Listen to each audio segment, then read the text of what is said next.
On est très content de se retrouver avec Midrash et Yehuda Manitou pour développer la paracha avec Laura Ackerman. Et on va parler de la Cour suprême, du Sanhedrin, parachat Mishpatim. Alors, tu as dit le Sanhedrin, la Cour suprême, ou bien on fait la Cour au suprême, Bechavod. Tov, Az Erev Tov. Et comme tu as dit aussi, ou comme les gens ont demandé, je vais tout de suite ouvrir le screen pour qu'on puisse ne pas oublier les gens qu'on ne doit pas oublier. Et voilà, alors, tout d'abord, donc, on va commencer par le Fouah Shlema, le Fouah Kol HaPtsuim, Vifrat, Rabbi Avram, Yeshua ben Miriam Peli, Ve Nadav Chaim ben Irit Chaya Weinberg, c'est les deux blessés graves, ou Bemet Chlosif Tfilot, les deux Ptsuim. Et puis on continue au Fouah Shlema, le Chana Bat Yocheved, et le Fouah Shlema, la Isha, Shebezrat Hashem Ayoledet, Rachel Tali Bat Marlen, Ledat Tova Ubria, Lav et Ubara. Et ensuite, Leilou Nishmat, Dodati Sarah, Vimorati Ida Ite. Leilou Nishmat, Olga Fagi Batlev, Leilou Nishmat Yvonne Sarah Batfani, Claude Moshe Benadel, Nelly Bat Rachel et le Rav David Nakash. Et si quelqu'un veut rajouter, qu'il le dise maintenant, Vézéo. Tov. Alors, donc vous avez vu le titre. Je vais tout de suite commencer avec l'étude en elle-même. En fait, ça va être divisé en deux, Bezrat Hashem, c'est-à-dire le sujet, un seul sujet, mais vous verrez à la fin que je vais parler de deux choses différentes. Maintenant, vous avez compris, l'allusion était claire et nette, était limpide. Comme on est parashat Mishpatim, j'ai tenu à lier l'étude avec une des parachiotes qui sont Masirot et Tatsibour, c'est-à-dire qui en ce moment font la une des journaux, on pourrait dire en Eretz Israël. Malheureusement, ce n'est pas la seule, il y en a plusieurs. Et comme on ne peut pas parler de tout, et que je ne voudrais pas non plus parler de tout, donc je vais parler que de ce sujet, en lien bien entendu avec la parashat Hashavua. Mais comme je vous ai dit, la première partie va être de manière plus générale, et la deuxième partie va être sur la parashat Hashavua. C'est-à-dire, au lieu de commencer par l'étude de la parasha, je préfère tout d'abord commencer par une réflexion générale, et ensuite sur la parasha. Une partie des choses, comme dans beaucoup de shiurim, il y a des chidushim personnels, donc qui n'engagent que moi. Une autre partie, bien entendu, c'est des mekorot mefurashim, de Chachamim ou de Manitou, etc. Alors, ici, le sujet essentiel qui remue la société israélienne en ce moment, c'est a priori, c'est pas a priori, c'est clair, c'est la relation entre le pouvoir juridique et le pouvoir politique, c'est-à-dire que ce qu'on appelle Malchut et Mishpat. Je vous rappelle, pour introduction, ce que Manitou est cité toujours, c'est les initiales des 4 pouvoirs dans une société hébreu normale, en bonne santé, dans lequel il y a, alors je le marque ici, Mishkan, c'est-à-dire Mishkan, ça veut dire Melech, Shofet, Kohen et Navi. Voilà. Alors, vous voyez ici, vous le voyez, j'imagine, je vais faire un tout petit peu plus grand pour que tout le monde puisse bien le voir. Et je vais aussi agrandir tout le texte. Alors donc, ça, j'en ai déjà parlé dans Parashat Shoftim, ça il n'y a pas longtemps, mais Mishkan, c'est les quatre autorités, on pourrait dire au niveau du peuple juif et d'un État juif, qui sont le roi. Le roi, c'est le pouvoir politique. Shofet, c'est le pouvoir législatif. Kohen, c'est le pouvoir, on pourrait dire religieux, dans le sens rituel. Et le Navi, c'est le pouvoir spirituel, c'est-à-dire celui qui est lié avec Akadosh Baruch Hu et qui est, en fin de compte, qui s'occupe, c'est le Mevaker HaMedina, le contrôleur de l'État, c'est-à-dire celui qui vient pour dire ce qu'il faut corriger et qui est envoyé par Akadosh Baruch Hu pour cela. Alors, en ce moment, le sujet qui nous concerne au niveau politique, c'est la relation entre le pouvoir juridique, le pouvoir juridique et le pouvoir politique. Et bien entendu, les opinions contractuelles sur ce qui se passe vous avez plein de gens qui en parlent, donc c'est pas moi qui vais vous faire un chiour de politique pour expliquer. On est tous suffisamment informés. Ce que je voudrais tout d'abord commencer, c'est que dans le principe du fait que le pouvoir juridique ait un contrôle sur le pouvoir politique, si vous demandez au niveau de la Torah, au niveau de la halacha, alors c'est quelque chose qui est vrai. C'est-à-dire de ce point de vue-là, jusqu'à là, on est d'accord avec le Bagatz. Vous avez compris jusqu'à là. Après ça, on va plus être d'accord du tout. Mais c'est-à-dire dans le principe général que c'est normal que tout pouvoir politique ait un contrôle par le pouvoir juridique. Alors seulement, il y a un chidouche dessus, c'est que aujourd'hui, la question est qu'est-ce que représente la Knesset? La Knesset, comme vous le savez, elle était nommée au nom de Knesset Agdola, c'est-à-dire du Sanhédrin. Du Sanhédrin, c'est le grand tribunal, le tribunal suprême, justement. Le Rambam traduit le mot Sanhédrin Bet Adin Agadol, parce que le mot Sanhédrin est un mot qui est en grec. Et le Rambam préférait utiliser le terme hébraïque, Bet Adin Agadol, donc il y a un grand tribunal. Alors, pour combien de personnes doivent être dedans? Normalement 70, et on va tout de suite le voir. À l'époque de Beit Sheni, c'est-à-dire du retour de Tzion, à ce moment-là, il a été composé de 120 membres et non pas de 70 membres. Mais normalement, et c'est ça qui explique pourquoi la Knesset s'appelle Knesset. Elle s'appelle sur le nom de Anshe Knesset Agdola, mais en fin de compte, c'est une variante possible, Anshe Knesset Agdola, au niveau du nombre du Sanhédrin, du grand tribunal, qui normalement a 70 membres. Alors, en fait, c'est le Sanhédrin qui est là pour contrôler le pouvoir politique.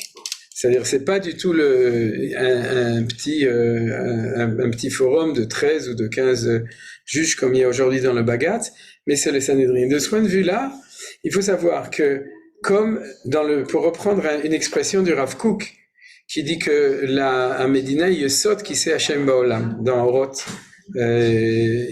Israël ou Triato, il dit que l'État, c'est le Yesod, c'est la base du trône de Hakadosh Baruch Hu dans le monde. Alors de ce point de vue-là, quand on parle de l'État, on parle de toutes les structures étatiques, c'est-à-dire les structures politiques, les structures aussi juridiques. Et si on se plaint qu'ils sont pas bien, c'est vrai, mais d'un autre côté, il faut savoir une chose, c'est que de notre point de vue, la Knesset, c'est la première fois depuis un peu moins, depuis 1700 ans, qu'on a une institution qui correspond, a priori, au Sanhédrin.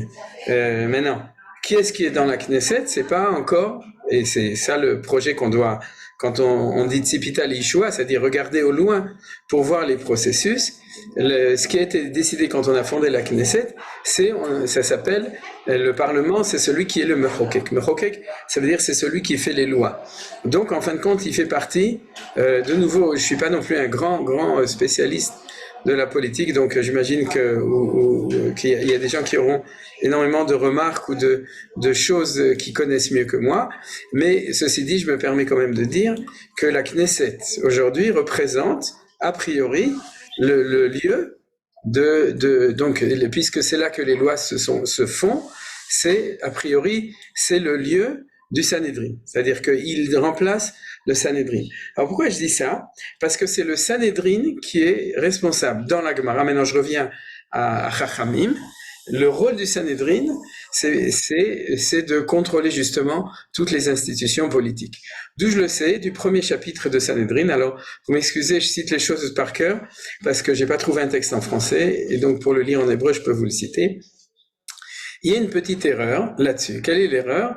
C'est que la paracha essentielle qui parle du Sanhédrin, et je l'ai pas non plus imprimé ici, ça j'aurais pu l'imprimer, mais je vais avoir le temps de tout parler, dans Parashat Shoftim, c'est-à-dire dans le livre de Dvarim, où il y a marqué comme ça, qui parlait mimchadavar, ben din le din, ben dam le dam, ben nega le nega, ben kamta valita. C'est-à-dire que lorsque un tribunal, n'importe quel tribunal, est en interrogation sur des lois habituelles, je dirais du Shulchan Aruch ou du Mishneh Torah du Rambam, alors la Torah nous dit, il faut un tribunal suprême vers lequel tu pourras avoir recours et qui te donneront la halacha.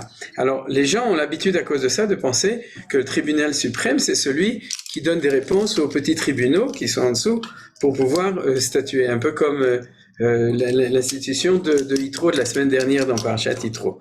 Mais d'après la Gemara de Sanhedrin, il faut savoir que quand on lit les choses de manière précise, il y a marqué que le Sanhedrin juge le roi, juge le grand prêtre, juge le prophète, et c'est Alpiv et c'est selon son accord qu'on sort pour faire la guerre. Si vous avez bien compris, ça veut dire que la différence entre un petit Sanhedrin et un petit Bet Mishpat, il y a deux tailles de petits Bet Mishpat. Celui de 3 qui s'occupe de dîner memonot, c'est-à-dire des relations entre les gens au niveau de l'argent, c'est-à-dire c'est la justice habituelle.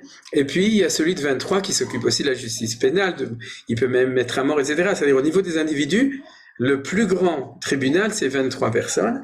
Alors à quoi sert ce grand Sanhedrin, celui de 70? C'est entre autres, d'après la Mishnah, c'est lui qui est lié avec l'État, c'est-à-dire qui est contrôleur au niveau juridique de l'État. Alors ça veut dire quoi? Ça veut dire que pour nous, dans cette vision des choses, on n'a pas besoin de bagat. Vous avez compris ce que je veux dire? C'est-à-dire que le Sanhedrin, aujourd'hui la Knesset a été élue, elle était élue pour justement pour faire les lois et au niveau de la conception hébraïque aussi pour contrôler l'action de l'État. Et la vérité, c'est que je pense que c'est exactement comme ça, parce qu'en Israël, c'est la Knesset qui est souveraine, qui est ce qu'on appelle le Ribon, et c'est elle qui contrôle le gouvernement et les décisions du gouvernement. Et c'est très très bien, d'ailleurs, parce que la Knesset est élue par le peuple. Et c'est un des sujets actuels dont on parle, c'est-à-dire que qui est-ce qui est censé contrôler le gouvernement? Celui qui est censé contrôler le gouvernement, c'est le corps qui a été élu par le peuple, donc qui est le Vox Populis, qui est la voix du peuple, et c'est la Knesset. Alors donc je propose pas une autre solution, si à long terme oui, Bezrat Hashem, c'est ce que j'ai dit, il faut voir un petit peu en avant, mais c'est comme ça que les choses sont censées se passer. Historiquement, à l'époque du Beit Sheni, du deuxième temple, ça se passait comme ça, mais ça s'est pas tellement bien passé. Pourquoi? Parce que les dirigeants à partir des rois Hashmonaïm qui étaient sadducéens, à ce moment-là n'acceptaient pas le contrôle et la critique du Sanhedrin.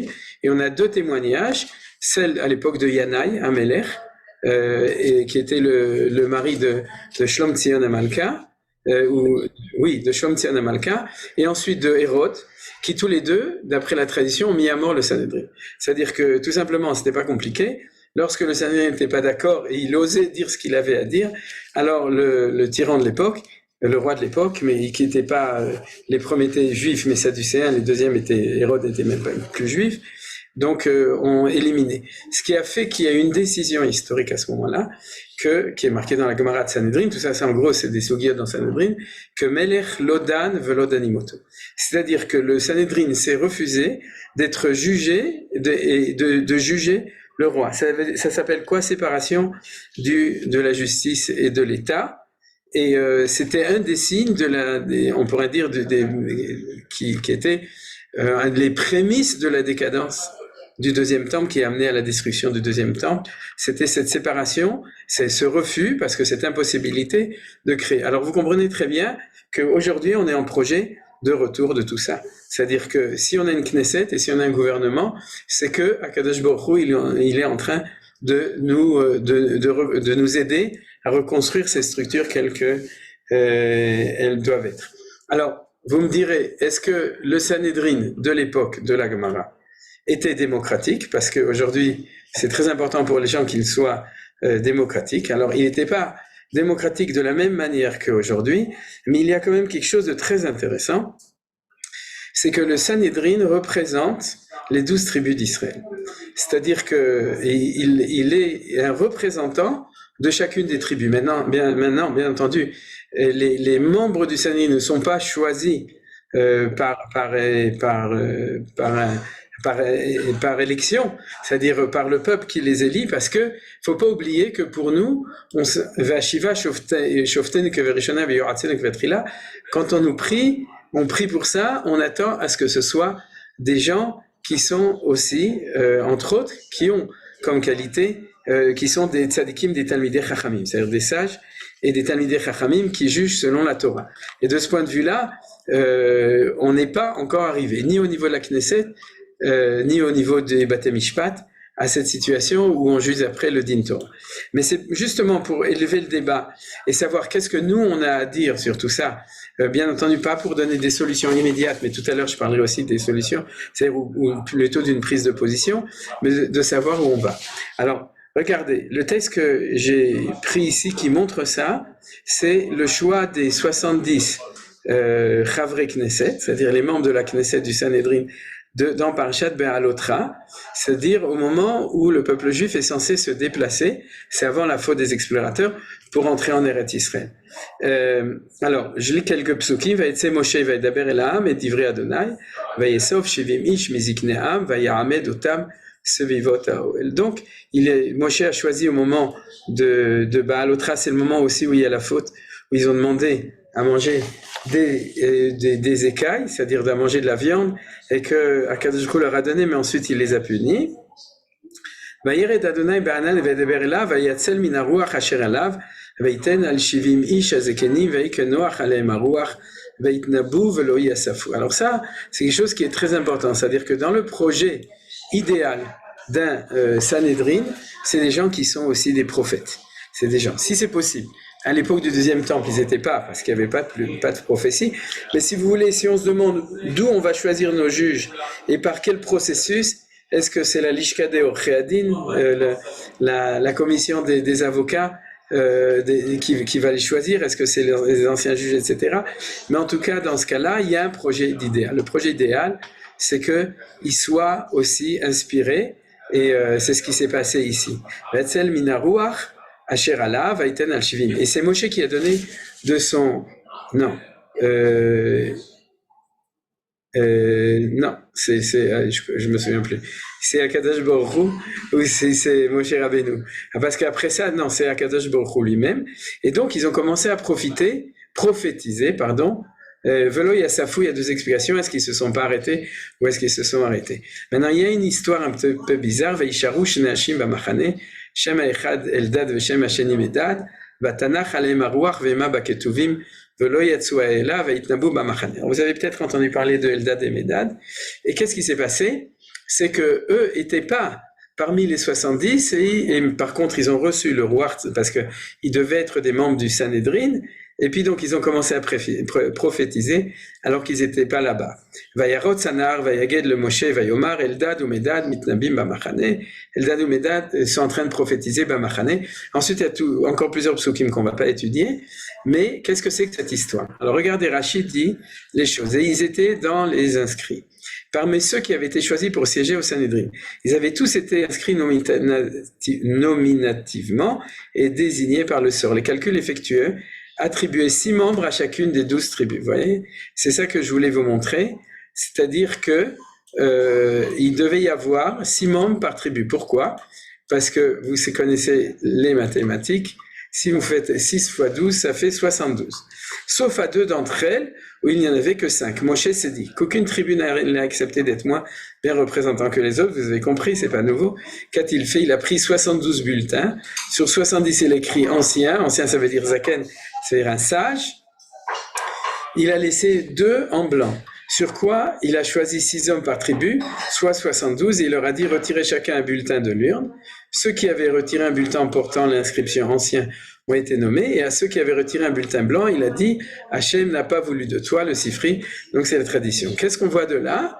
On voit de là donc que le Sanhédrin représente le peuple. De nouveau, pas par le processus grec, qui est aujourd'hui accepté dans le monde entier, en tout cas dans le monde, on pourrait dire Nahor, dans le monde qui est civilisé, d'accord? Mais il y a une autre forme qui est importante, c'est qu'il y a une représentation de chacune des tribus. Alors, vous avez compris pourquoi Eldad et Medad étaient dans le Machane, parce que eux, par modestie, se sont retirés en se disant il y en a besoin de 70 et on est 72, donc ils sont rentrés dans leur Beth Midrash, mais justement ils faisaient partie des candidats, donc ils ont reçu le roi et ils ont fait partie du Sanhédrin, alors qu'il y en a 2 autres qui n'étaient pas acceptés, que eux qui n'ont pas eu cette prophétie, et c'est ça l'explication de l'histoire de Eldad ou Medad. Alors on a appris 2 choses de là. On a tout d'abord appris que a priori Dieu voulait 70 membres parce que il voulait 6 par tribu pour chacune des 12 tribus, et donc c'est le projet.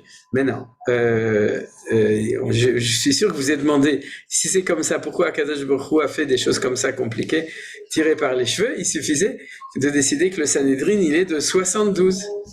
Vous êtes d'accord avec moi? À ce moment-là, ça aurait résolu le problème. Pourquoi tu as besoin de faire 70 pour pouvoir faire une représentation de 12 tribus, alors que tu sais que tu es obligé d'en enlever 2? Et la preuve, c'est cette histoire bizarre de Eldad et Médad. Ça prouve donc, cette histoire nous raconte qu'il y a eu un bug, c'est-à-dire il y a eu un petit problème. La réponse, c'est qu'il y a un secret là-dedans. Le secret, c'est que, en fin de compte, il y a 72. Et vous savez pourquoi? Parce qu'il y a marqué dans la Gemara de Sanhédrin qu'au-dessus des 70, il y a le président du tribunal. À l'époque, c'était Moshe. Moshe Al-Gabem, puisque Moshe les a choisis. Ça fait 71. Et qui est-ce qui est au-dessus de Moshe Rabbeinu? La Shrina Akadosh Baruch Hu. Et ça fait 72. Et le nom... Excuse-moi, Menachem, il y a 2 personnes qui ont le micro ouvert. C'est hyper désagréable. On t'entend entrecoupé. Je suis désolée d'interrompre à cause de ça. D'accord, mais la vérité, c'est que tout à l'heure, il y avait des micros, mais il y a des gens chez moi. Peut-être que c'est eux qui dérangent. Mais pour ça, je peux pas tellement faire j'ai pas tellement de solutions, mais je crois que c'est peut-être ça. Tov, je vais leur dire juste. Manu, il faut que vous parliez un tout petit peu plus silencieusement. Il faut parler très silencieusement. D'accord. J'espère. Et c'est là-dessus qu'on comprend la parole de Hillel Machesanoui Alecha, l'autre avid le chavra, ce que tu supportes pas toi-même, ne le fais pas aux autres. Alors donc, je continue sur, merci Michel, sur l'enseignement. Vous avez compris? C'est-à-dire, sauf, il en faut 72. Sauf qu'il y en a 2 qui ne sont pas 2 des 2 tribus. Et dans la Kabbalah, le nom le plus haut des noms de Hachem à propos justement de ce qu'on étudie sur les 4 olamot dans la Tfila, mais oubliez ce que je veux dire, il a une valeur de 72. Aïn Bet, c'est un des noms, une des écritures du tétragramme, c'est-à-dire le nom de Hachem lorsqu'on l'écrit en entier. Yud, Hei, Vav, et après, quand on l'écrit en entier d'une certaine manière, d'après la Kabbalah, ça fait 62. C'est-à-dire que quand on dit Elohim Nitzav Badatkel, que Dieu se trouve à l'intérieur du grand Sanhédrin, c'est Pshuto Kemashmao, et c'est comme ça qu'on arrive au 72. Donc vous voyez que toutes ces choses, et si la Torah nous le raconte, c'est pas des choses qui sont fortuites. Et donc c'est ça notre projet. Donc pour terminer plus ou moins cette partie, notre projet à nous, c'est un Sanhédrin. On a déjà une structure qui existe aujourd'hui. On n'a pas besoin du Bagatz. On les remercie. On a une structure qui existe aujourd'hui qui est celle de la Knesset. Et si Dieu veut, la Knesset va devenir, à un moment ou un autre, ou bien il y aura deux parlements, peut-être un parlement comme ça et un Sanhédrin à côté. Tout est possible.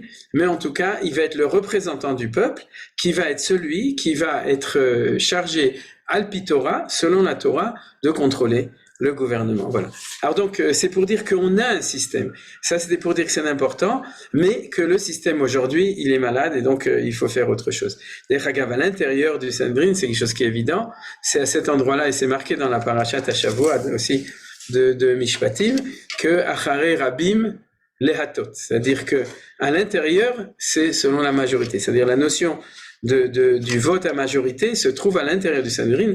Ça, c'est accepté dans tous les tribunaux du monde, mais en tout cas, je crois, pour autant que je sache, mais en tout cas, c'est aussi à la Knesset, et c'est aussi dans le Sanhédrin. Alors, et aussi une remarque importante, c'est que normalement, le tribunal du Sanhédrin, le Bet Hadin Agadol, il siégeait à 70 personnes, vous comprenez? C'est-à-dire, les gens n'étaient pas obligés d'être là, ils pouvaient s'absenter, mais pour toutes les questions qui étaient critiques, il n'était pas question de choisir 3 Dayanim, justement celui où on sait, comme vous savez, parce que il est pas très juif ou pour toutes sortes d'autres raisons, qui va justement juger les choses comme on a décidé depuis le début qu'il devrait être jugé. Non, le Sanhédrin, c'est un Sanhédrin de 70. Si quelqu'un s'absente, il s'absente, mais les choses sont jugées selon une majorité de 70. Ça, c'est quelque chose qui est donc fondamental pour comprendre quel est notre projet à nous, si Dieu veut, au niveau de la relation entre Mishpat et Shilton, c'est-à-dire entre justice et politique. Maintenant, je voudrais terminer cette partie-là par un enseignement de nos Chachamim qui est très important. Les Chachamim, vous savez, quand il y a des mots qui sont en araméen, alors ils aiment bien les interpréter selon les lire en ivrite. J'ai pas pour l'instant d'autres idées, mais d'autres mots comme ça, mais il y en a d'autres. Et les Chachamim m'ont demandé qu'est-ce que ça veut dire Sanhedrin. Alors ils le savaient très bien, ils savaient très bien que c'était un mot qui était en araméen, mais ils ont dit non, c'est de l'hébreu, c'est Soné Hadar Bedin. C'est-à-dire c'est celui qui haït l'orgueil dans le Beth HaMishpat, dans la justice. Et la vérité, c'est que je le savais depuis longtemps, mais vous savez, c'est comme ce qu'on apprend à la yeshiva quand on est jeune, on connaît les choses, mais il y a que quand le moment où arrive où on comprend pourquoi les Chachamim ils ont dit ça. Parce que c'est exactement le titre. Est-ce que c'est le tribunal, est-ce que c'est la Cour suprême ou c'est de faire la cour au suprême? Et les Chachamim étaient conscients que le plus grand risque, bien entendu, de toute personne qui est au pouvoir, c'est d'être Ohev Hadar, c'est-à-dire d'aimer le kavod. Hadar, c'est le Hader Oto, c'est lui donner du kavod. Ouais, le Hader, c'est donner du kavod. Hidur mitzvah, c'est la racine, c'est-à-dire que les gens qui sont au pouvoir risquent d'être vendus à leur pouvoir et à la suprématie qu'ils ont, et au kavod et au respect, etc. Qu'ils ont. Et les Chachamim savaient très bien que le mot Sanhedrin veut dire tribunal suprême, mais ils ont bien fait attention à donner une interprétation hébraïque de cela. C'est-à-dire qu'est-ce qui fait la spécificité de notre tribunal, du tribunal d'Israël, c'est Soné Hadar Bedin, c'est le Sanhedrin. Le grand tribunal, c'est celui qui haït le Hadar, le kavod, la recherche uniquement du pouvoir et du respect et aussi de l'orgueil à l'intérieur du Beddin. Donc, il est possible qu'il y a quelques dizaines d'années, et c'est pas seulement il est possible, il me semble, que les juges qui ne jugeaient pas d'après la Torah, puisque la justice d'Israël l'État d'Israël n'a pas été fondée sur le din Torah, mais cette notion de Soné Hadar Bedin existait. C'est ce qu'on raconte. Dans les années 50-60, les juges avaient encore ces valeurs, il paraît. En tout cas, aujourd'hui, c'est sûr que cette crise, elle est due à la traduction hébraïque que les Chachamim ont donnée aussi. C'est une des raisons à l'idée de Sanhedrin. Qu'est-ce que ça veut dire le Sanhedrin? C'est parce que il y a une saturation de Ohev Hadar Bedin, c'est-à-dire le contraire de ce que les Chachamim demandent à cet effet-là. D'ailleurs, c'est pas par hasard que Eldan et Medad, dans ce choix-là, sont considérés comme les exemples ultimes de ceux qui sont Re'uyim, ceux qui sont aptes à être dans le Sanhedrin. Et il y a une deuxième chose aussi que j'ai oublié de mettre le Rashi, mais regardez, non, c'est un verset, j'ai même pas mis le verset, il est un peu avant. Quand il dit choisis, Hachem dit à Moshe, choisis pour le juge, Asher yadata kem zikne ha'am veshotrav. Ceux que tu connaîtras comme étant les vrais anciens du peuple, veshotrav et ses policiers. Or, c'est un petit peu intéressant parce qu'un policier n'est pas un juge. Vous êtes d'accord avec moi? Normalement, un policier ne devient pas juge et un juge ne devient pas policier. Alors, qu'est-ce que les Rashi nous dit dessus? C'est quoi zikne ha'am veshotrav? C'était les chotrim qui en Égypte ont été prêts à se faire taper par les nazis de l'époque, c'est-à-dire par les Kalgassim, par les Égyptiens qui à l'époque, pour ne pas avoir besoin de frapper leurs frères. Vous vous souvenez, c'est la fin de Parashat Shemot. Eh bien, Akadosh Baruch Hu dit à Moshe, c'est cela que tu vas choisir. Vous avez compris qu'ici, il y a énormément d'exigences dans le rêve, on pourrait dire, ou dans l'espoir de ce qui va devenir notre institution juridique Alpi Torah ou Mitzvot, tout d'abord que ce soit d'après la Torah, et ensuite d'une valeur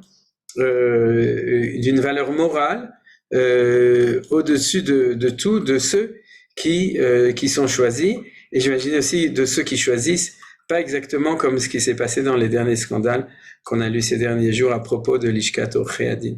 Voilà, alors j'ai terminé exactement à la moitié du cours avec la première partie, et je vais passer à la Parashat Hashavua. C'est-à-dire que dans la suite des choses, je voudrais insister sur l'enseignement essentiel qui est marqué dans la Parasha à propos de ça.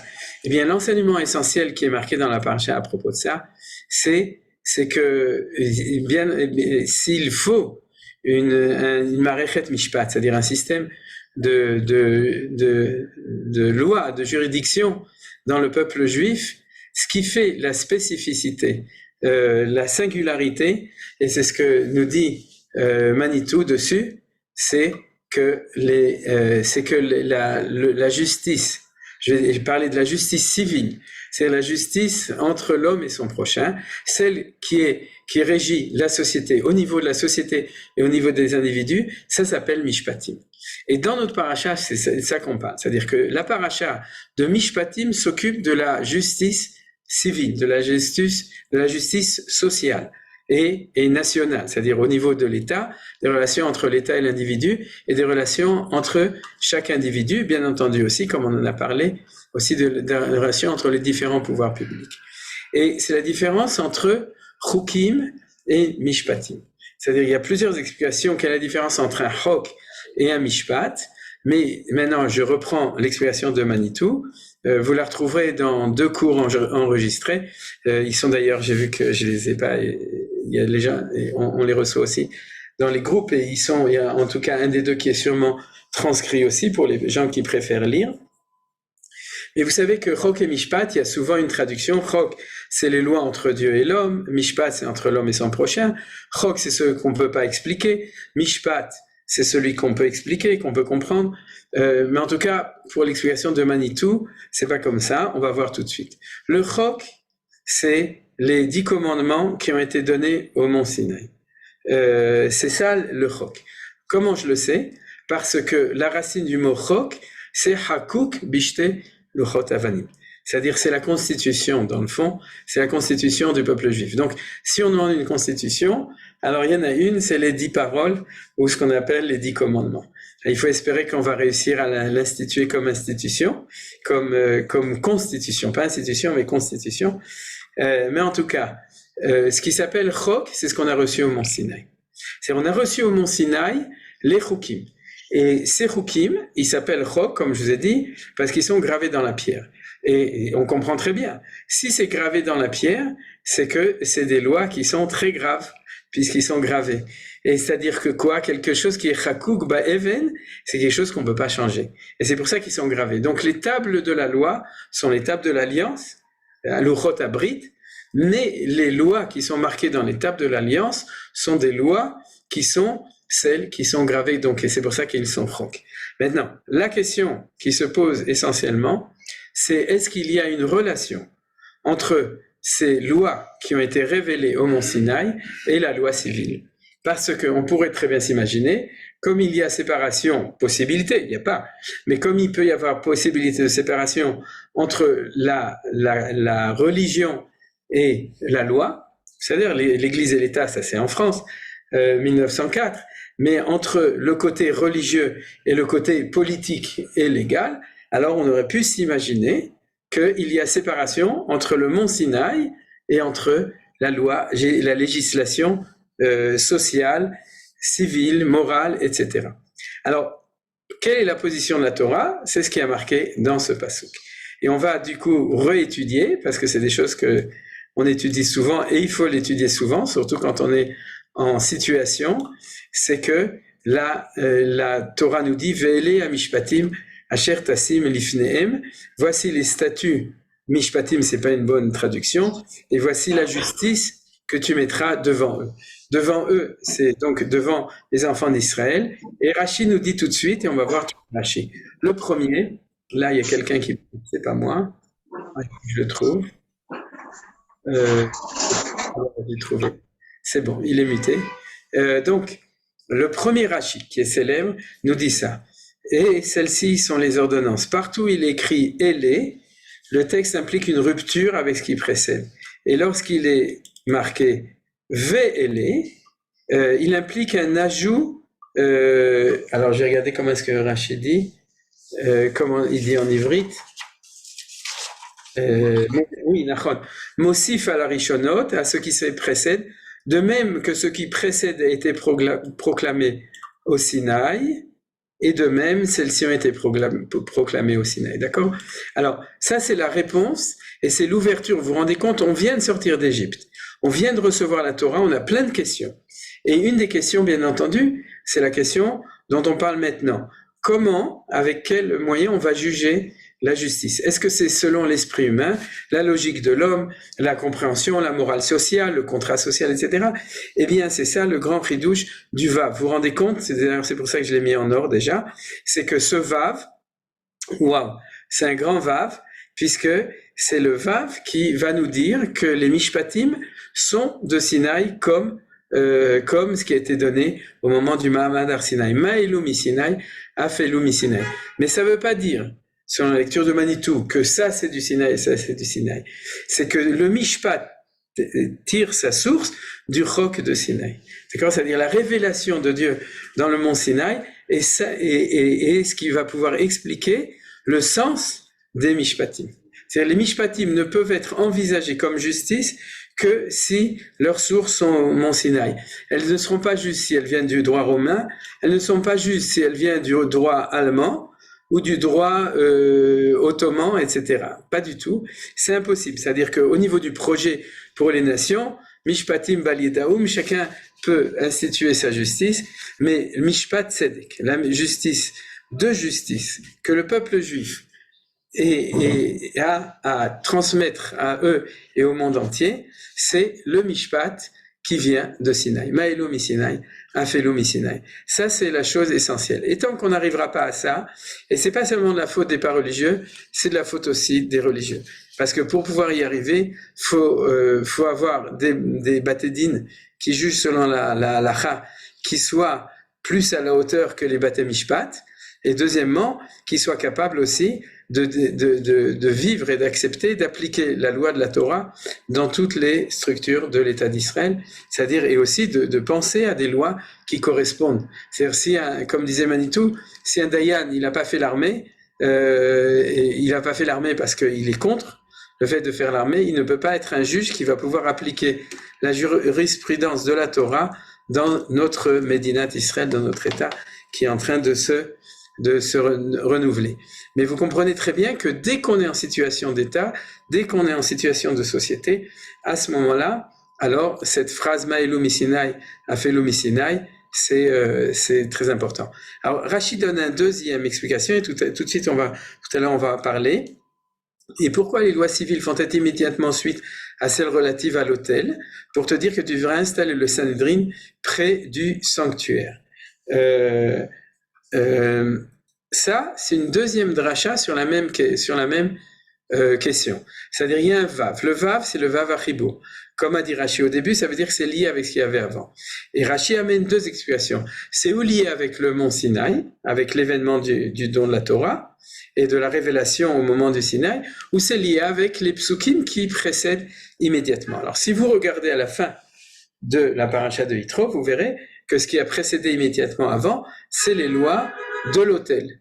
L'autel, le misbéach, c'est comment est-ce qu'il faut le faire? Il faut le faire en terre ou en pierre. On n'a pas le droit de tailler les pierres. Et puis il faut faire au lieu d'escalier, il faut faire un kevesh, c'est-à-dire une rampe qui monte. Tout ça, c'est ce que nous dit la Torah. Alors Rashi amène deux explications. S'il amène deux explications, il faut se demander si elles sont complémentaires. C'est-à-dire l'une qui juxtapose avec l'immédiat et l'une qui juxtapose avec l'essentiel, c'est l'événement du Sinaï. D'accord. Tout à l'heure, on parlera donc de cette deuxième explication de tout cela. Alors, tout d'abord, ce que je voudrais, c'est lire la suite du Rashi. Et la suite du Rashi, a priori, c'est deux choses différentes. Il y a trois sujets dans Rashi ici, mais je voudrais les lier. D'ailleurs, c'est Manitou qui l'a fait.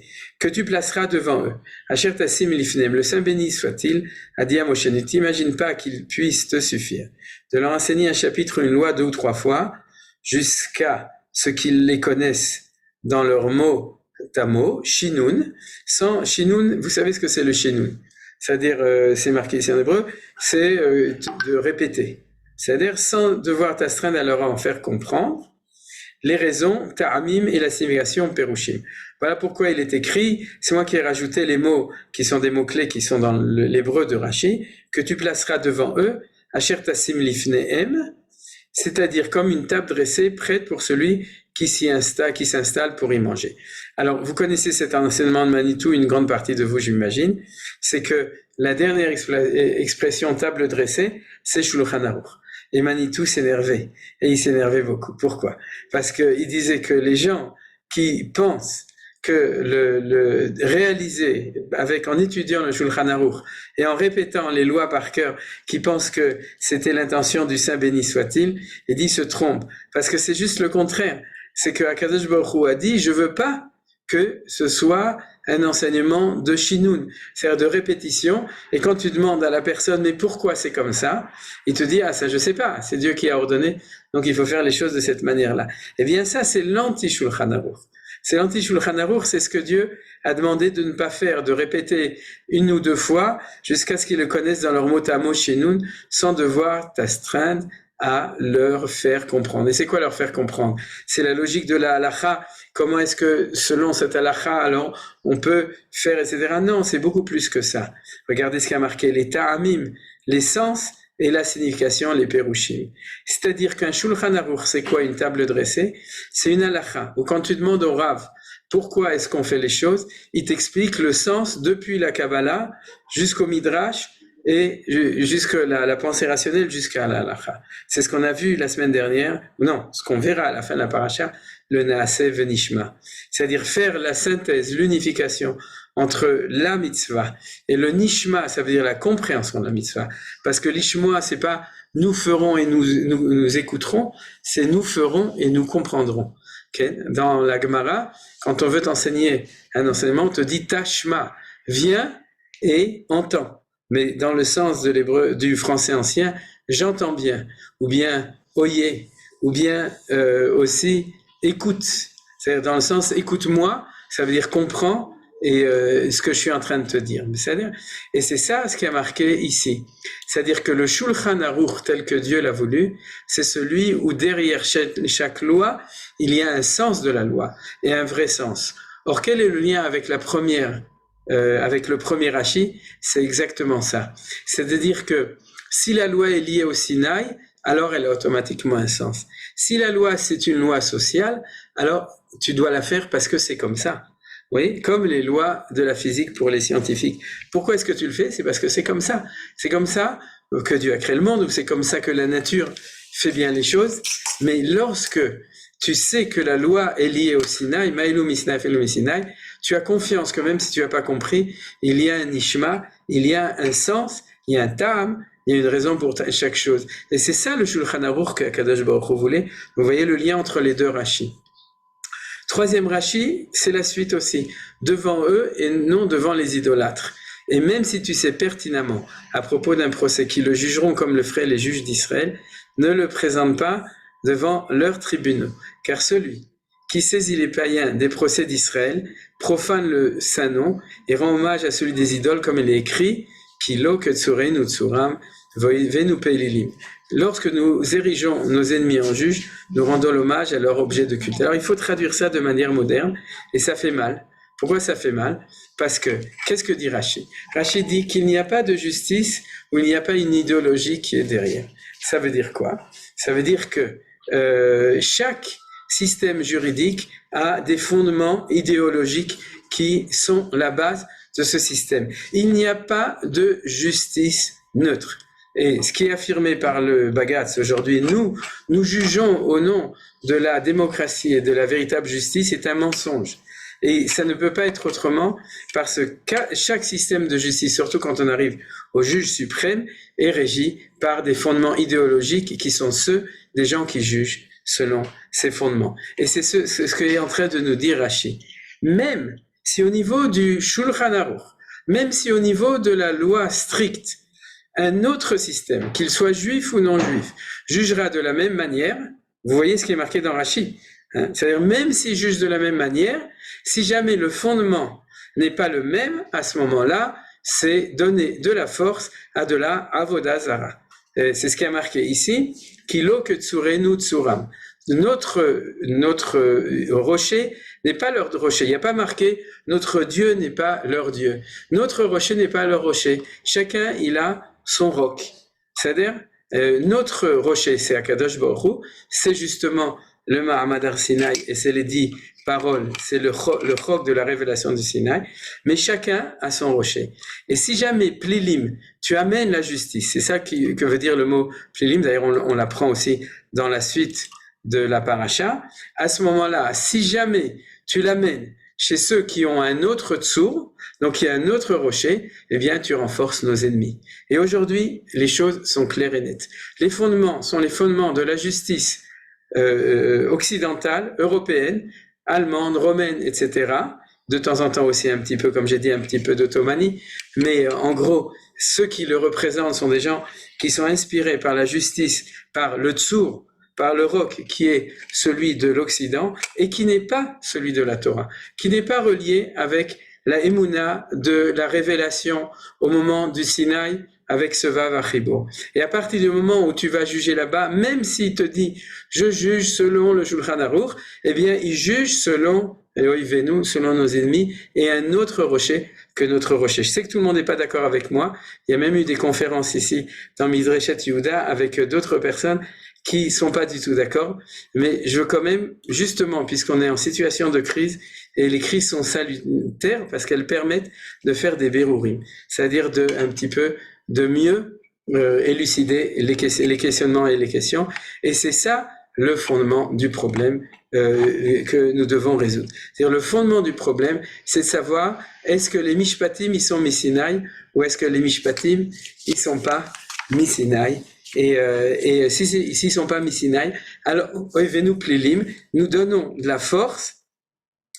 Il est celui qui saisit. Bon, alors de nouveau, les païens, parce qu'on parle juifs ou non juifs, parce qu'à l'époque on n'envisageait pas autrement. Les prophètes d'Israël, c'est du Chilul Hashem, ils profèrent le Saint-Nom et rend hommage à celui des autres idéaux, comme disait Manitou, les idéoles et les idéoles, c'est la même chose, et c'est comme ça qu'il faudrait l'écrire pour le traduire dans le sens moderne des choses. Alors, pour continuer, je voudrais revenir à une petite idée que j'ai eue cette année, et comme je l'ai eue cette année, alors je voudrais vous la livrer. C'est la deuxième explication du Rashi. C'est celui de le mettre à côté de l'autel. Alors vous imaginez bien que si Rashi a donné ces deux idées, que c'est juxtaposé au Mahamad Har Sinaï et c'est juxtaposé à l'autel, c'est que c'est des idées complémentaires et pas des idées différentes. Alors je vais vous donner une idée que j'ai trouvée extrêmement intéressante, c'est que est-ce que vous savez sûrement comment s'appelait la salle du Parlement d'Israël qui s'appelle le Sanhedrin, qui se trouvait à l'intérieur du Beth Amikdash. Puisqu'il y a marqué qu'il faut te dire que tu devras installer le Sanhedrin près du sanctuaire.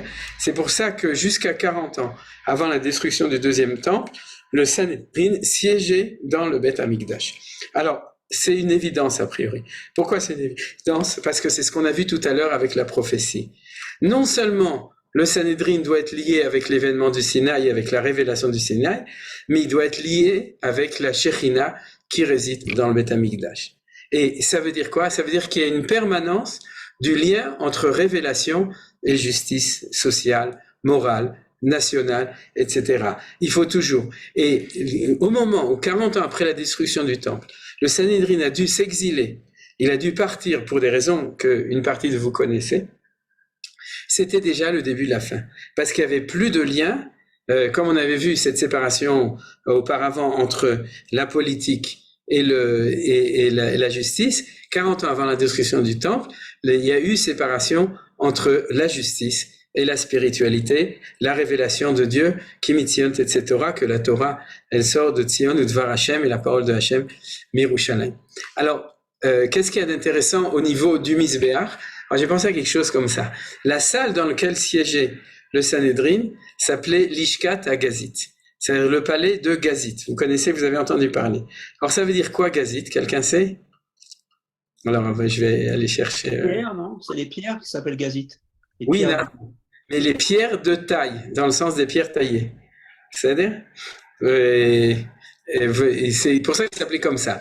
Alors je me suis dit tout de suite, pourquoi est-ce que les Chachamim ont décidé de l'appeler l'endroit Lishkat Agazit? Et à mon avis, la référence, elle est au niveau du Misbeach, puisqu'il y a marqué dans le Misbeach de la paracha de la semaine dernière, V'im Misbeach Avanim Ta'aseli, Lo Tivne Ten Gazit Ki Charbecha Inafta Alea, Vatechalelea. C'est-à-dire que le mot gazit apparaît dans la Torah, justement sur le Misbeach de la semaine dernière, vous voyez? C'est-à-dire c'est une pierre de taille. Et vous savez qu'on n'a pas le droit d'utiliser le kheref, c'est-à-dire le fer, pour pouvoir, ou le métal de manière générale, pour tailler les pierres du Misbeach. Alors c'est intéressant, c'est-à-dire que l'Ishkat Agazit était à côté du Misbeach, vous avez vu dans le Rashi, qui n'était pas gazite. Il y a quelque chose qui gaze pas très bien avec le gazite et l'anti-gazite. Et là-dessus. Alors regardez ce que dit Rashi ici. D'autre part, le mot gazite exprime l'idée de taille, on les scribe, on les grave avec des instruments de fer.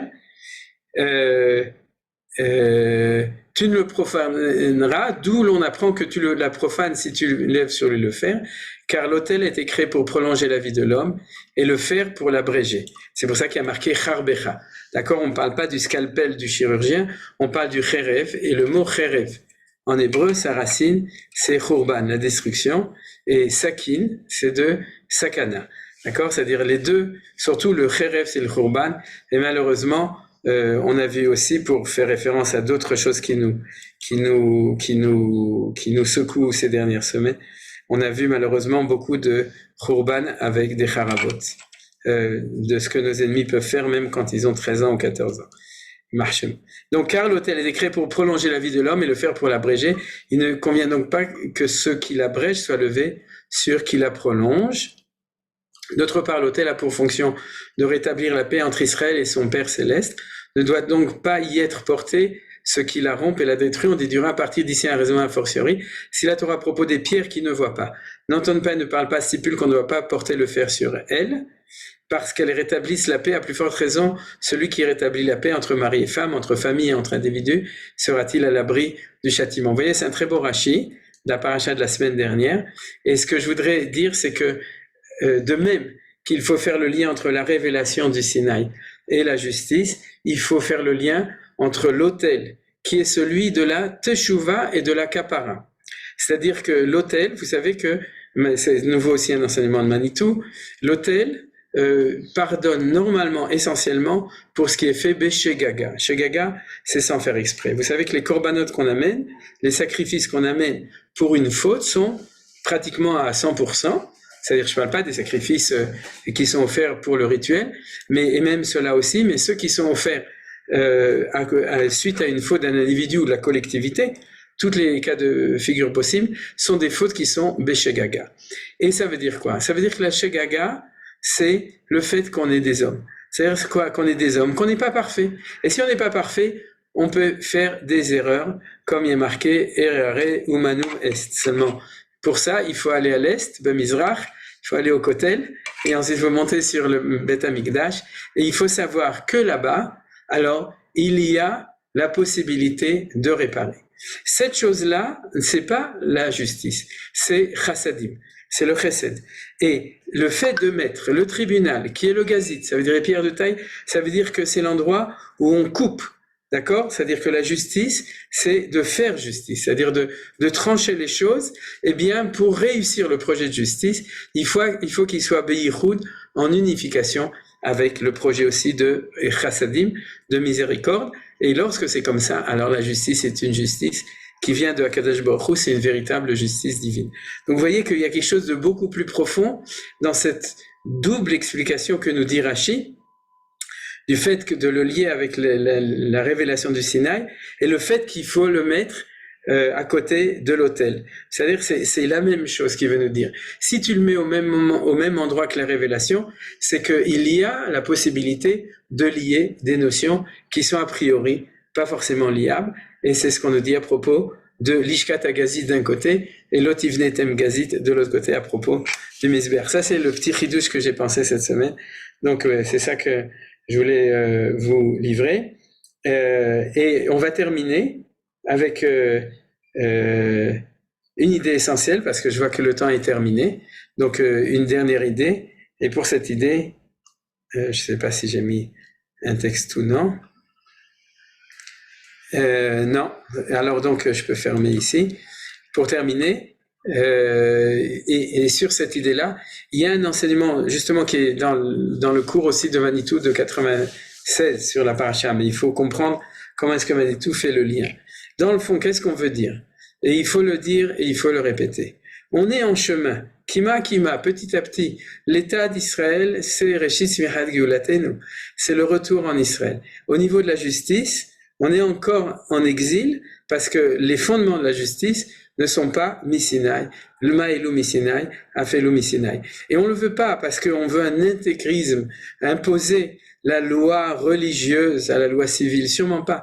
Les mishpatim, c'est les mishpatim, c'est la loi civile. Mais tant que le fondement ne sera pas celui du Emet, et le Emet, c'est la synthèse entre ces deux valeurs qu'on a dit, qui sont les chassadim et les gvurot à propos du misber, tant que la justice ne sera pas au milieu, elle ne sera pas, c'est pas du droit. Vous vous souvenez, en français on dit le droit, en anglais on dit right, mais en hébreu, en fait, et le Maharal l'explique dans son introduction à Derech Hashem, à Derech Hachaim, sur Pirkei Avot, le droit hébraïque n'est pas à droite, il n'est pas à gauche, il est au milieu. Et c'est parce que le monde ne sait pas où est le milieu, puisque ce milieu qui s'appelle la Tiferet, l'harmonie n'existe que dans la révélation. Encore un des grands enseignements de Manitou, c'est qu'en dehors de la révélation de Akadosh Baruch Hu, il n'y a pas de Emet, il n'y a pas de Torah Emet, et il n'y a pas de connaissance de la possibilité de faire une véritable synthèse.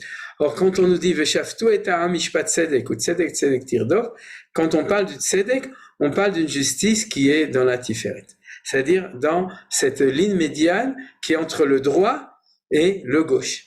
Et pour les goïms, le droit c'est la rigueur et la gauche c'est la miséricorde. Pour nous c'est inversé, mais c'est pas grave.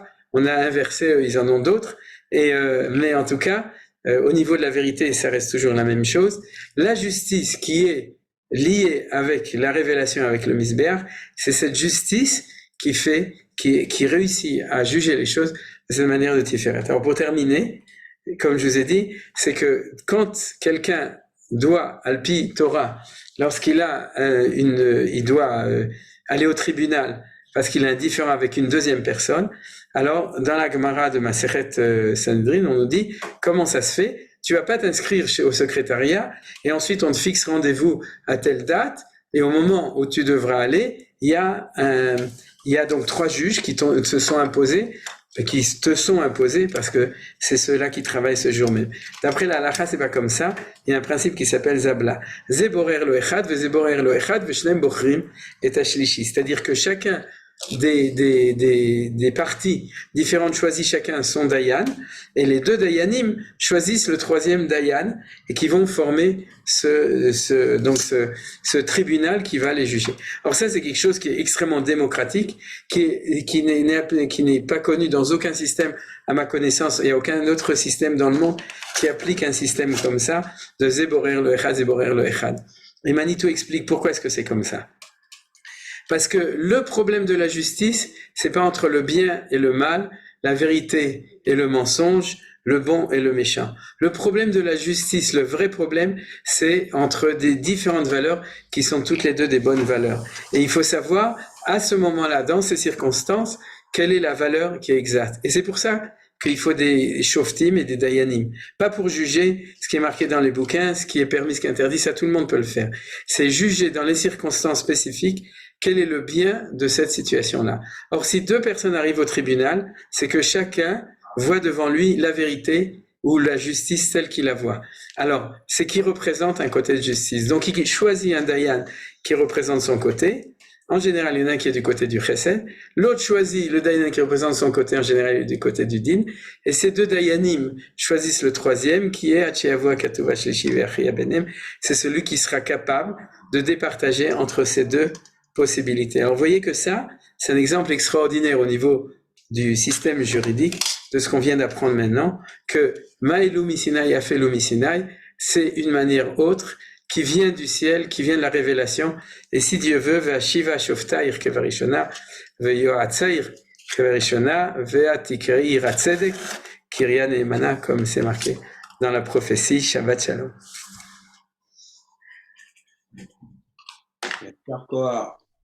Merci beaucoup. Très intéressant. Actuel. Oui, c'était volontaire. Mais pourquoi on dit alors que comme Mordechai, ou Aya Yoshev, Béchar Amelech, לא בבית המקדש, בשער המלך. On dit les Shoftim, ils étaient Béchar Ha'ir. On dit maintenant, non, ils étaient au Beth Amikdash. Oui, c'est une bonne question. Ça, c'est aussi le cours de Manitou. C'est-à-dire que la grande difficulté, c'est la dernière phrase que j'ai dit à propos du Mishpat, de savoir entre deux valeurs importantes.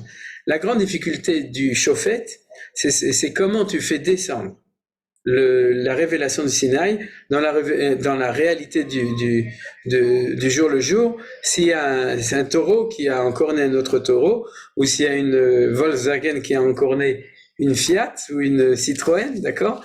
Et comment est-ce que tu réagis tout ça? Ça, c'est une très grande difficulté, c'est de faire réussir à faire résider la Shrina sur terre, d'accord? C'est-à-dire de passer du Chok, du Mahamad Har Sinai, au Mishpatim, de descendre, comme j'ai dit la semaine dernière, de descendre de la montagne et de le faire réaliser, et c'est ça le rôle des Shoftim. C'est réaliser Mishpatim Asher Tassim Lifnehem. Maintenant, le Sanhedrin, c'est celui qui fait l'interface. Le Sanhedrin de Jérusalem. Et c'est pour ça que lui doit être à l'intérieur du Beth Amikdash. Mais ensuite, il y a tous les Bate Mishpat qui sont on pourrait dire dans une émanation de ça, qui eux siègent dans toutes les villes d'Israël. Et c'est ce qu'a marqué Shoftim Veshotrim Titen Lecha Bechol She'arecha. Pourquoi? Parce que le Sha'ar, c'est de nouveau, c'est l'endroit où ce qui se passe au niveau de la société se passe. C'est pour ça qu'Avraham Avinu achète le Marat HaMachpelah, le Chol Ba'e Sha'ar Yiro, les morts dans la porte. La porte de la ville, Bab Elion, ouais, Babylone, d'accord, le Bab, c'est l'endroit où les transactions de la société entre l'intérieur et l'extérieur de la ville se passent. Donc c'est ça ce qu'on s'appelle le Chol Barecher. Mordechai Hatzadik, qui faisait partie du Sanhedrin de Jérusalem, qui était exilé avec le Sanhedrin, le Harash et Hamasger, à l'époque de Yechonia, était en exil à la porte du Parlement de Babylone, parce qu'il représentait le peuple juif là-bas, mais il était plus dans sa justice. C'est ce qu'on a fait pendant 2000 ans. On n'avait plus de Sanhedrin. Alors le maximum, c'est qu'on pouvait aider les Goïms à gérer leur société si on voulait travailler dans un Sanhedrin. Et c'est ce que fait Mordechai lorsqu'il est assis Béchar à Melech. C'est-à-dire, mais c'est de l'exil. Juste une petite remarque. Oui. Le fait de choisir, chaque parti choisit un juge et les deux juges choisissent le troisième, c'est le principe de l'arbitrage. Ah, donc ça existe. Ça existe tout à fait. Ça existe tout à fait.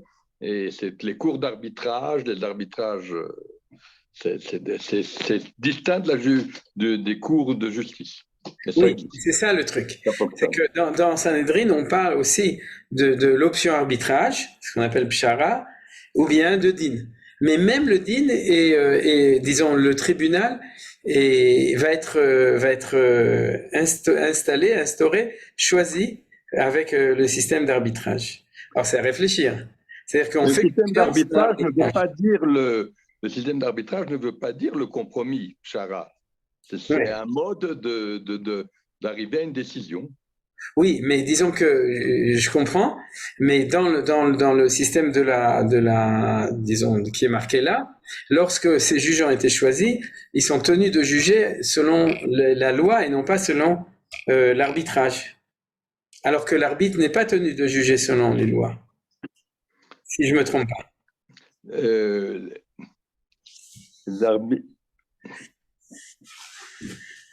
Non, les arbitres doivent quand même s'appuyer sur des lois, ne peuvent pas faire n'importe quoi. Ce n'est pas l'arbitrage au sens du système juridique israélien. Ouais. C'est l'arbitrage des cours d'arbitrage. Oui, d'accord. Mais disons que tout ça, c'est à étudier de manière plus générale. Et c'est quand même un chidouche, malgré tout, même si ça existe dans l'arbitrage, que c'est ça le tribunal qui va les juger selon ce qui est dans le Shulchan Aruch, Mishneh Torah, selon la loi, quoi. Une fois qu'ils ont été choisis, ils sont soumis à la jurisprudence classique. C'est ça qui est... Oui. Pardon. Quelle est la part de la Rahmanout dans ce système judiciaire, dans ce système de justice? Le système de justice hébraïque. Bon, ça, il faut étudier Parashat Mishpatim. Si tu regardes Parashat Mishpatim, tu verras qu'il y a autant de Rahmanout que de justice. Il y a même plus, c'est-à-dire que c'est le fondement du système, d'accord? Par exemple, juste te rappelle, n'oublie pas que tu dois avoir miséricorde sur l'étranger, n'oublie pas que tu dois avoir miséricorde sur l'orphelin, sur la veuve, etc. Alors nous, on a l'habitude de le lire dans le sens que chacun de nous doit le faire, et c'est vrai, mais c'est aussi les lois qui sont marquées dans la Torah. C'est ça qui a marqué dans le Shulchan Aruch. Ouais. Ou bien, pour prendre l'exemple du cours de Manitou, que j'ai pas eu le temps, que je voulais dire, c'est qu'il disait que à propos de l'esclave hébreu, ce qui est la première paracha, la mitzvah de la Torah, c'est pas de faire des esclaves, ça, il dit on n'avait pas besoin, ça se fait tout seul. La mitzvah de la Torah, c'est de donner l'explication comment est-ce que on libère des esclaves comme nous sommes sortis d'Égypte, d'accord? C'est-à-dire c'est ça la législation essentielle. Donc libérer les esclaves, c'est du chesed. Qui est des esclaves, c'est du din, et ça, c'est l'exploitation de l'homme par l'homme.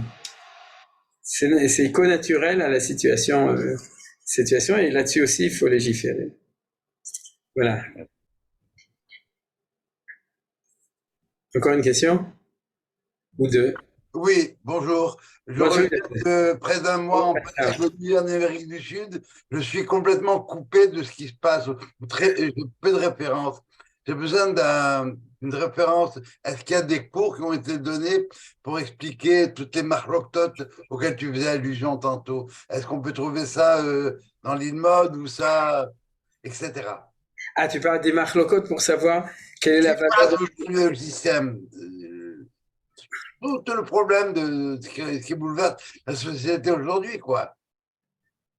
Oui, il y a sûrement des cours. Il y a beaucoup d'années, il y avait eu, et celui que j'ai cité, c'est le docteur, le professeur Michael Vigoda, qui est pas du tout d'accord avec moi, et je sais qu'il avait fait une conférence il y a pas tellement longtemps, c'est-à-dire un maximum un an ou un an et demi, dans le cadre de Midrash Yehuda, et de manière générale, il y a eu des choses, c'est-à-dire il faut les chercher.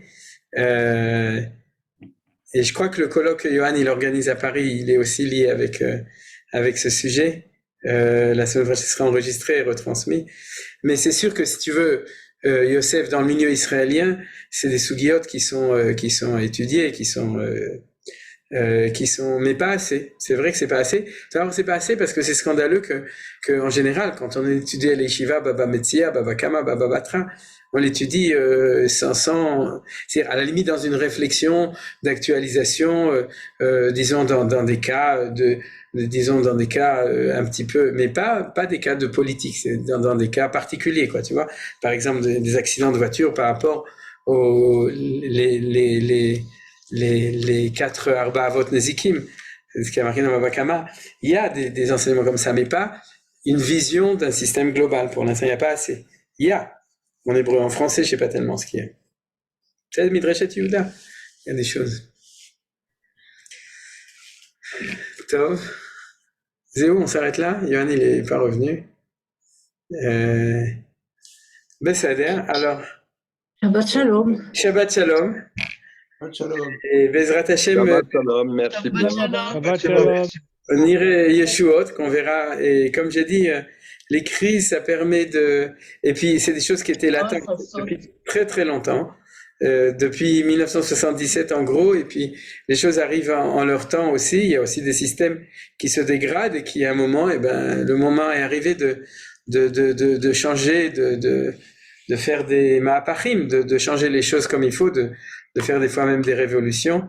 Et si Dieu veut, c'était un petit peu le sujet du cours, c'est d'étudier ça à un niveau de Torah et pas seulement à un niveau d'actualité, pour avoir une vision dynamique de là où on doit, vers où on doit avancer, quoi. Alors si Dieu veut, Shenitzpe Leishuot et Shabbat Shalom. Shabbat Shalom. Merci beaucoup. Et Simcha Rava. Et Tzorot Tovot pour tout le monde.